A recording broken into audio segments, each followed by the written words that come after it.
గణేశ పురాణంలోని సంకష్టహర చవితి వ్రత కథ. సూరసేనుడు అనే ఒక రాజు తన ప్రజలను కన్నబిడ్డలుగా పరిపాలిస్తూ ధర్మబద్ధమైన పరిపాలన చేసేవాడు. అతడు ఒకరోజు తన ఉద్యానవనంలో విహరిస్తూ ఉండగా ఆకాశంలో వింత కాంతులతో విరజిల్లే ఒక విమానం ప్రయాణం చేయడం చూశాడు. అందులోంచి చక్కటి గానం కూడా వినిపిస్తుంది. తన భటులను పిలిచి ఆ విమానం యొక్క వివరాలు తెలుస్తాయేమో కనుక్కుండండి అని చెప్పి పంపిస్తాడు. ఆ భటులు ఆ ప్రాంతానికి వెళ్ళేటప్పటికీ అనుకోకుండా ఆ విమానము హఠాత్తుగా భూమి మీదకి దిగిపోతుంది. అదే విషయము భటులు వచ్చి రాజుగారితో వివరిస్తారు. అప్పుడు సూరసేనుడు తన మంత్రులతో కలిసి విమానం ఆగిన చోటుకు వెళతాడు. అందులో ఇంద్రుడు తన పరివారంతో వెళుతూ ఉంటాడు. ఆ ఇంద్రుడిని చూసి, మీ దర్శన భాగ్యం మాకు ఆనందం కలిగించింది స్వామి, ఇంతకు మీరు ఎందుకు విమానం ఇక్కడ ఆపారు లేదా ఆగిపోయిందా వివరించండి అని చెప్పి సూరసేనుడు ఇంద్రుడిని అడుగుతాడు. ఇంద్రుడు అప్పుడు, ఓ సూరసేన, నారదుల వారు చెప్పారని భృషండ మహర్షి దర్శనానికి వెళ్ళాము. అతడు పరమ గణపతి భక్తుడు. అతని దర్శనం చేసుకుని తిరిగి మా లోకానికి వెళుతుంటే మీ రాజ్యంలో మీ నగరం దగ్గరలోకి రాగానే ఒక దుష్టుడు చూపుపడి ఆ విమానం ఆగిపోయింది అని వివరిస్తాడు. సూరసేనుడు, ఓ ఇంద్రదేవా, మీరు మా ఆతిథ్యం స్వీకరించండి అని చెప్పి తన రాజభవనంలోకి ఇంద్రాదులను తీసుకుని వెళతాడు. మీరు ఆ భృషండ మహర్షిని ఎందుకు దర్శించుకున్నారు, అతని గొప్పతనం ఏమిటి వివరించవలసిందిగా కోరుతున్నాను అని చెప్పి ఇంద్రుని అడుగుతాడు. దండకారణ్య సమీపంలో సుందర అనే ఒక గ్రామం కలదు. ఆ గ్రామంలో దుష్టుడు దుర్మార్గుడు అయినటువంటి కైవర్తకుడు అనే ఒక వ్యక్తి జీవించేవాడు. అతడు చిన్నప్పటి నుంచి కూడా చిల్లర దొంగతనాలు చేసేవాడు. క్రమంగా వయసుతో పాటు అతని దుర్మార్గము కూడా పెరిగింది. మందులకు, మద్యానికి, మగువలకు బానిస అయ్యాడు. నిత్యం జూదం ఆడేవాడు. ఆ గ్రామంలో అందరూ కూడా కైవర్తకుడు చేసే చెడ్డ పనులకు విసుగు చెంది అతనిని అతని కుటుంబాన్ని కూడా గ్రామం నుండి వెలివేశారు. అప్పుడు ఆ కైవర్తకుడు కుటుంబంతో సహా అడవిలో నివాసం ఉండేవాడు. అతడు దారి కాచి అడవి నుండి ప్రయాణించే వారి నుండి విలువగల వస్తువులను దోపిడీ చేసేవాడు. బంగారు ఆభరణాలను భార్యకి ఇచ్చేవాడు. అడవిలో నివసించే మూగు జీవాలను కూడా వదిలేవాడు కాదు, వాటిని కూడా హింసించేవాడు. ఒకరోజు వేటకు వెళ్ళినప్పుడు ఒక జింకను వేటాడుతూ ఉండగా పొరపాటున కాలుజారి కింద దొల్లిపోతాడు. అతడు నెమ్మదిగా లేచి కర్ర సహాయంతో నడుచుకుంటూ వెళుతూ ఉండగా ఒక నీటి ప్రవాహం కనబడుతుంది. ఆ కైవర్తకుడు అందులో స్నానం చేసి సమీపంలో ఉన్న ముద్గల మహర్షి ఆశ్రమం వద్దకు చేరుకుంటాడు. అతడు స్నానం చేసింది గణేష్ తీర్థం. అతను వెళ్ళింది ఒక మహర్షి ఆశ్రమం అని అతనికి తెలియదు. ముద్గల మహర్షిని చూసి సామాన్య మానవుడు అనుకుని మహర్షి మీదకు కత్తి ఎత్తుతాడు. నీ వద్ద ఉన్న విలువైన వస్తువులు నాకు ఇవి, లేకుంటే నిన్ను చంపేస్తాను అని బెదిరిస్తాడు. కానీ ఆ దొంగ ప్రమేయం లేకుండానే అతని చేతిలోని కత్తి కింద పడిపోతుంది. ఆ ముద్గల మహర్షి, నన్ను నిజంగా చంపుతావా ఏమిటి అని నవ్వుతూ కైవర్తకుడిని అడుగుతారు. ఆ దొంగ గణేష్ తీర్థంలో స్నానం ఆచరించినందువలన మరియు మహర్షి చెంతకు చేరినందువలన అతనిలోని క్రూరత్వం నశించి మహర్షి పాదాలపై పడి, నన్ను క్షమించండి స్వామి, నేను చాలా ఘోరమైన పాపాలు చేశాను, ఆ పాపాల నుండి విముక్తిని చెయ్యమని ప్రాధేయపడతాడు. ఇక నుండి ఎలాంటి తప్పులు చెయ్యను అని ముద్గల మహర్షిని బతిమాలుకుంటాడు. దొంగ మీద జాలితోటి, ఓ కైవర్తిక, నీవు చేసిన పాపాలు పోవాలి అంటే అనేక దాన ధర్మాలు చెయ్యాలి, కానీ నీ వద్ద ఉన్నది అంతా పాపపు సొమ్ము కదా, కాబట్టి నేను చెప్పినట్లు చెయ్యి అని మహర్షి మహిమాన్వితమైనటువంటి ఒక గణేష్ మంత్రాన్ని అతనికి ఉపదేశం చేస్తారు. ఓం గణేశాయ నమః అనే మంత్రాన్ని చదువుతూ ఉండు, నేను వచ్చే వరకు ఈ మంత్రాన్ని జపిస్తూ ఉండు, గాలిని మాత్రమే ఆహారంగా తీసుకో అని చెప్పి మహర్షి చేతిలో ఉన్న దండాన్ని అక్కడ నాటారు. ప్రతిరోజు ఆ జపం అయిన తర్వాత కమండలంలోని నీరుని ఆ దండం దగ్గర పొయ్యి ఎప్పుడైతే ఆ ఎండు కర్ర అంటే ఆ దండము చిగిరి వస్తుందో అప్పుడే నీ పాపం పోయినట్లు అని చెప్పి ముద్గల మహర్షి అక్కడి నుండి వెళ్ళిపోతారు. అప్పటి నుండి కైవర్తకుడు ఎటువంటి ఆలోచన లేకుండా ఏకాగ్ర చిత్తంతో ఆ గణేషుని మనసులో నిలుపుకొని గణేష్ మంత్రాన్ని జపిస్తూ ఉంటాడు. అలాగ కొన్ని వందల సంవత్సరాల కాలం గడిచిపోతుంది. ఆ తర్వాత ముద్గల మహర్షి తన ఆశ్రమానికి తిరిగి వస్తాడు. ఆ ఆశ్రమంలో పెద్ద పుట్ట ఉండడం చూసి ఆ పుట్టను ఛేదించగా అందులో ఎండిపోయి బక్క చిక్కినటువంటి కైవర్తకుడు గణేష్ ధ్యానంలో ఉండి కనిపిస్తాడు. ఎదురుగా ఉన్న ఎండికర్రలో చిగురి కనిపిస్తుంది. ముద్గలుడు మంత్రజలం కైవర్తకుడి మీద చల్లగానే కైవర్తకుడు దైవ తేజస్సుతో వెలిగిపోతాడు. అప్పుడా మహర్షి, ఓ కైవర్తక, నీ పాపం పోయింది, నిన్ను నా బిడ్డగా స్వీకరిస్తున్నాను అని చెప్పి అతనికి చెయ్యవలసిన కొన్ని సంస్కారాలు అన్నీ చేసి అతడికి భృషండు అని నామకరణం చేస్తాడు. గణేష్ ఏకాక్షరి మంత్రం ఉపదేశిస్తాడు. అతనికి కొన్ని వరాలను కూడా ప్రసాదిస్తాడు. ముద్గల మహర్షి అక్కడి నుంచి వెళ్ళిపోతాడు. కిరాతకుడైనటువంటి కైవర్తకుడు ముద్గల మహర్షి సహకారంతో భృషండు మహర్షిగా మారతాడు. ఇంద్రాది దేవతలందరూ కూడా వచ్చి భృషండు మహర్షిని దర్శించుకుంటారు. అప్పుడు భృషండు మహర్షి వినాయకుని విగ్రహమును తన ఆశ్రమంలో ప్రతిష్ఠించుకొని భక్తి శ్రద్ధలతోటి ఆరాధిస్తూ ఉంటాడు. ఆ స్వామి నియమనిష్టలతో పూజాధికాలు చేస్తూ ఉండేవాడు. అలా కొంతకాలానికి ఆ వినాయకుడు భృషండు మహర్షి భక్తికి మెచ్చి అతనికి దర్శనమిచ్చి, నీవు శ్రద్ధాభక్తులతో పూజించిన ఈ ప్రదేశానికి నామాల క్షేత్రం అనే ప్రసిద్ధి చెందుతుంది. ఇక్కడ తపస్సు చేసిన వారి కోరికలు త్వరగా సిద్ధిస్తాయి. ఇక్కడ నా రూపాన్ని కొలిచేవారికి దరిద్రాలు పోయి సంపదలు లభిస్తాయి. కావలసిన వారికి పుత్ర సంతానం కలుగుతుంది. మరణానంతరం కైవల్యం లభిస్తుంది అని చెప్పి భృషండు మహర్షికి చక్కటి వరాలు ఇస్తాడు ఆ గణేశుడు. ఈ విధంగా ఇంద్రుడు సూరసేన మహారాజుకు వివరిస్తాడు. ఆ వృత్తాంతం విన్న సూరసేనుడు, నా జీవితం ధన్యమైనది స్వామి అని సంతోషించి, ఓ ఇంద్రదేవ, మీ విమానం బయలుదేరాలి అంటే నేను ఏమి చెయ్యాలి అని అడుగుతాడు. ఎంతో పుణ్యాన్ని ప్రసాదించే సంకష్ట చతుర్థి వ్రతాన్ని చేసిన వారు మీ రాజ్యంలో ఎవరైనా ఉంటే ఆ వ్రతఫలాన్ని నాకు దారపోస్తే విమానం బయలుదేరుతుందని ఇంద్రుడు రాజుకు చెప్తాడు. సంకష్ట చతుర్థి వ్రతము అంటే ఏమిటి, ఏ దేవుని పూజించాలి, ఎలా పూజించాలి, ఇంతకు మునిపి ఎవరైనా చేశారా చెప్పండి స్వామి అని సూరసేనుడు ఇంద్రుడిని అడుగుతాడు. అప్పుడు ఇంద్రుడు, ఓ శివసేన, పూర్వము కృతవీర్యుడి అనే రాజు ఉండేవాడు. అతడు ధర్మశీలి, బుద్ధిశీలి, దాన ధర్మాలు చేసేవాడు, యజ్ఞయాగాదులు కూడా నిర్వర్తించేవాడు, ఫలశాలి కూడా, నిత్య దేవతారాధన చేసేవాడు, వేలాది మంది బ్రాహ్మణులకు అన్నదానం చేసేవాడు, వారితో సహపంక్తి భోజనం కూడా చేసేవాడు. కృతవీర్యునికి ఎంతో అందమైనటువంటి సుగుణశీలి అయినటువంటి భర్త అడుగుజాడల్లో నడిచేటటువంటి సుగంధి అనే ఒక భార్య కలదు. కానీ కృతవీర్య సుగంధి దంపతులకు సంతానం కలగలేదు. ఎన్ని పుణ్యక్షేత్రాలు దర్శించినా, ఎన్ని నోములు వచ్చినా వారికి సంతానం కలగలేదు.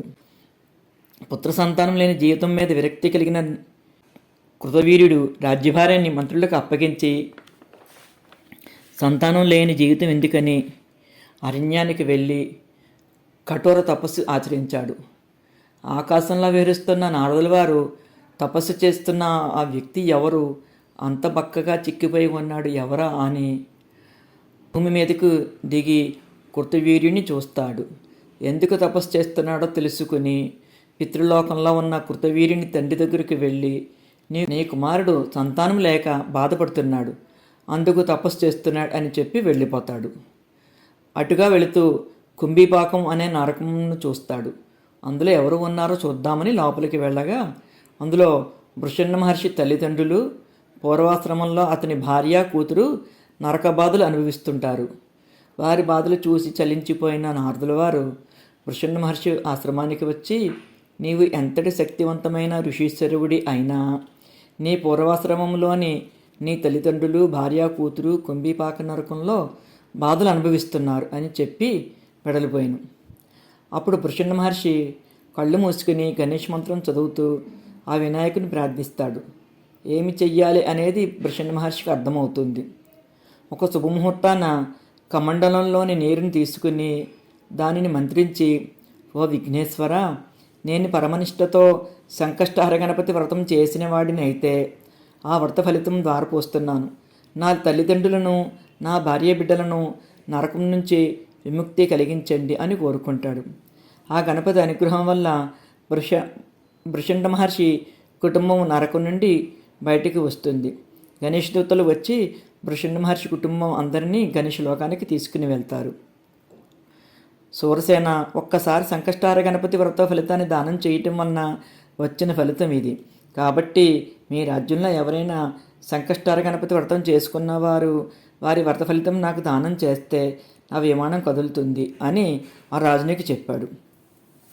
అలాగే చేస్తానని సూరసేనుడు చెప్పాడు. ఓ ఇంద్రదేవ, కృతవీర్యుని గురించి అతని తండ్రికి నారదుల వారు చెప్పారు కదా, అప్పుడు ఏమైంది, సెలవు ఇవ్వండి అని వినయంగా కోరుకున్నాడు. అప్పుడు ఇంద్రుడు ఇలా చెప్పాడు. ఓ సూరసేన, కృతవీర్యుని తండ్రి తిన్నగా బ్రహ్మలోకానికి వెళ్ళి బ్రహ్మదేవునికి నమస్కరించి, నా కుమారుడు త్యాగశీలి, ధర్మనిరతుడు, పరమనిష్టాగరిష్ఠుడు, ఎన్నో దాన ధర్మాలు చేసినవాడు అయినప్పటికీ కూడా అతనికి సంతానం కలగలేదు. దాని కారణం వివరించండి. ఏ విధంగా చేస్తే అతనికి సంతానం కలుగుతుంది చెప్పండి స్వామి అని, ఎందుకు సంతానం కలగలేదో కూడా చెప్పండి అని అడుగుతాడు. బ్రహ్మదేవుడు ఒక కృతవీర్యుని తండ్రితో ఇలా చెప్పాడు. పూర్వం నీ కుమారుడు ఉన్న రాజ్యంలో సోముడు అనే ఒక చండాలుడు ఉండేవాడు. అతనిని చూస్తేనే పంచమహాపాతకములు చుట్టుకుంటాయి. అతను ఒకరోజు అరణ్యంలో దారి కాసి 12 మంది బ్రాహ్మణోత్తములను దోచుకుని వారిని నిర్దాక్షిణ్యంగా హతమార్చాడు. ఈ దోపిడీ దృష్టిలో పడి అతను ఉదయం నుంచి ఏమీ తినలేదు కూడా. ఆ రోజు రాత్రి ఇంటికి వెళ్ళిన తర్వాత తన కుమారుడైన గణేషుని చూసి గణేష గణేష అని పిలిచాడు. ఆ తర్వాత కొద్ది కాలంలో అతను ఆ చండాలుడు మరణించాడు. అతని మరణానంతరం గణేష్ దూతలు వచ్చి ఆ సోముణ్ణి గణేష్ లోకానికి తీసుకుని వెళ్ళారు. ఎందుకనగా ఆ బ్రాహ్మణులను హత్య చేసింది సంకష్టహర గణపతి రోజుని, అనగా మాఘ బహుళ చవితి రోజున. అందున మంగళవారం సాయంత్రం వరకు ఏమీ తినకుండా ఉండి సాయంత్రం తన కుమారుని గణేశాన్ని పిలిచినందుకు సంకష్టహర గణపతి వ్రతము చేసిన ఫలితం దక్కింది. ఆ తర్వాత అతడు కృతవీర్యునిగా నీ కుమారునిగా జన్మించాడు. గత జన్మలో చేసిన పాప ఫలితంగా కృతవీర్యునికి సంతానం కలగలేదు అని చెప్పాడు. ఏమి చేస్తే ఆ పాపం పోయి నా కుమారునికి సంతానం కలుగుతుంది వివరించమని కృతవీర్యుని తండ్రి బ్రహ్మదేవుని అడిగాడు. అప్పుడు ఆ బ్రహ్మదేవుడు, నీ కొడుకుని సంకష్టహర గణపతి వ్రతం చెయ్యమని చెప్పు. ప్రతి నెలలోనూ కృష్ణపక్ష బహుళ చవితి రోజుని సంకష్టహర గణపతి వ్రతం చేసుకుంటారు. మంగళవారం రోజున వచ్చిన చవితి మరింత శ్రేష్టమైనది. ఆ రోజున తెల్లవారుజామున లేచి అభ్యంగన స్నానం ఆచరించి గణపతిని పూజించాలి. ఆ రోజు ఉదయం అంతా ఉడికించిన ఆహారం తీసుకోకుండా ఉండి పళ్ళు పాలను మాత్రం స్వీకరించాలి. చంద్రోదయం అయిన తర్వాత తెల్ల నువ్వుల పిండి ఉసిరికాయ ముద్దతో కలిపి ఒంటికి పూసుకుని స్నానం ఆచరించి వివిధ రకాల పుష్పాలతోనూ గరికతోనూ గణపతికి అష్టోత్తర శతనామావళి కానీ 108 సార్లు గణేష్ మంత్రంతో కానీ పూజ చేసుకుని ఉండ్రాలు తప్పనిసరిగా నివేదన చెయ్యాలి. తర్వాత చక్ర పొంగలి, క్షీరాన్నం లాంటి పిండి వంటలతోటి మన శక్తి కొలది వండి స్వామికి నివేదన చేసి ఆ బ్రాహ్మణోత్తములకు అన్నదానం చేసుకోవాలి. ఆ తర్వాత చంద్రదర్శనం చేసుకొని ఈ వ్రత కథను చదువుకొని అక్షింతలను శిరస్సును ధరించాలి. ఇలా చేస్తే ఆ రోజు వ్రతం పూర్తయినట్లు. ఇలా సంవత్సరం కాలం వ్రతం చేస్తే అతను చేసిన పాప ఫలితం నశిస్తుంది. అప్పుడు నీ కుమారునికి సంతానం కలుగుతుంది అని బ్రహ్మదేవుడు కృతవీర్యుని తండ్రికి వివరించాడు. అది విన్న కృతవీర్యుని తండ్రి తన కుమారునికి స్వప్నంలా కనబడి జరిగిన వృత్తాంతమంతా వివరిస్తాడు. అది తెలుసుకున్న కృతవీర్యుడు 1 సంవత్సరం పాటు నియమనిష్టలతో భక్తి శ్రద్ధలతో సంకష్టార చతుర్థి వ్రతం ఆచరిస్తాడు. తదనంతరం ఆ రాజుకు సత్సంతానం కలుగుతుంది. ఏ విధంగా జరిగినది అని కృతవీర్యుని చరిత్రను ఇంద్రుడు సూరసేన మహారాజుకు వివరిస్తాడు. ఈ వృత్తాంతం విన్న రాజు తన భటులను పిలిచి, సంకష్టాల చవితి వ్రతం చేసిన వారు ఎవరైనా ఉంటే మన రాజ్యంలో వారిని తీసుకుని రండి అని పంపిస్తాడు. కానీ ఆ భటులు రాజ్యం అంతా తిరిగినా కూడా సంకష్టార గణపతి వ్రతం చేసిన వారు ఎక్కడా దొరకలేదు. కుష్ఠరోగంతో తీవ్ర అనారోగ్యంతో బాధపడుతూ మరణించిన ఒక స్త్రీ మృతదేహాన్ని గణేశ్వర లోకానికి తీసుకుని వెళ్ళడానికి గణేష్ దూతలు వస్తారు. అది చూసిన భటులు ఎందుకు ఆ స్త్రీ మృతదేహాన్ని ఎందుకు గణేష్ లోకానికి తీసుకుని వెళ్తున్నారు అని అడిగితే, నిన్న సంకష్టహర చవితి, ఆ రోజున అనారోగ్యంతో ఉన్న కారణం చేత ఈ స్త్రీ ఏమీ తినలేదు. చంద్రోదయం అయిన తర్వాత లేచి కాస్త ఆహారం తీసుకుంది. ఆమెకు తెలియకపోయినా సంకష్టహార గణపతి పూజ వ్రతం చేసిన ఫలితం దక్కింది. ఈరోజు ఉదయం మరణించింది. అందుకే గణేష్ లోకానికి తీసుకుని వెళ్తున్నాం అని చెప్పారు. ఆ స్త్రీ మృతదేహాన్ని మాకు ఇస్తే ఆ ఇంద్రుని విమానం బయలుదేరుతుందని భటులు గణేష్ దూతలను అడుగుతారు. కానీ అలా ఇవ్వకూడదని స్త్రీ మృతదేహాన్ని గణేష్ దూతలు తీసుకుని వెళ్ళిపోతారు. కానీ ఆమె శరీరం నుండి వీచిన గాలి సోకగానే ఆగిపోయిన ఇంద్రుని విమానంలో కదలికలు ఏర్పడతాయి. వెంటనే ఇంద్రలోకానికి వెళ్ళిపోతాడు. ఈ సంకష్టహార గణపతి పూజ, ఈ వ్రతాన్ని ఆచరించినందువలన భృగండ మహర్షి యొక్క పూర్వీకులు, తల్లిదండ్రులు, భార్య, బిడ్డలు కుంభీపాక నరకం నుంచి గణేష్ లోకానికి చేరుకుంటారు. అలాగే కృత జన్మలో చేసిన కృతవీర్యుని చేసిన బ్రహ్మహత్యా పాతకాలు కూడా నశించి ఈ సంకష్ట చతుర్థి పూజ వ్రతం చేసినందువలన అతనికి సత్సంతానం కలుగుతుంది. తెలియక చేసిన ఆ స్త్రీమూర్తి పుణ్యఫలితం దక్కి ఆమె గణేష్ లోకాన్ని చేరుకుంటుంది. కాబట్టి మనసా వాచా కర్మణ కోరుకుని ఎవరైనా దేవుణ్ణి ప్రార్థించి ఆ సంకష్టార చతుర్థి పూజ, ఆ వ్రతాన్ని ఆచరిస్తే గనక మీ కోరికలు తప్పకుండా సిద్ధిస్తాయి. సంకష్టార చతుర్థి వ్రత కథ సమాప్తము. నాదొక చిన్న వివరణ. ఇది కథలోనిది కాదు. నా జీవితంలో తీరదు, ఇంక ఈ జన్మలో నా కోరిక తీరదు అనుకుని ఎంతో బాధపడ్డ రోజులు కొన్ని ఉన్నాయి.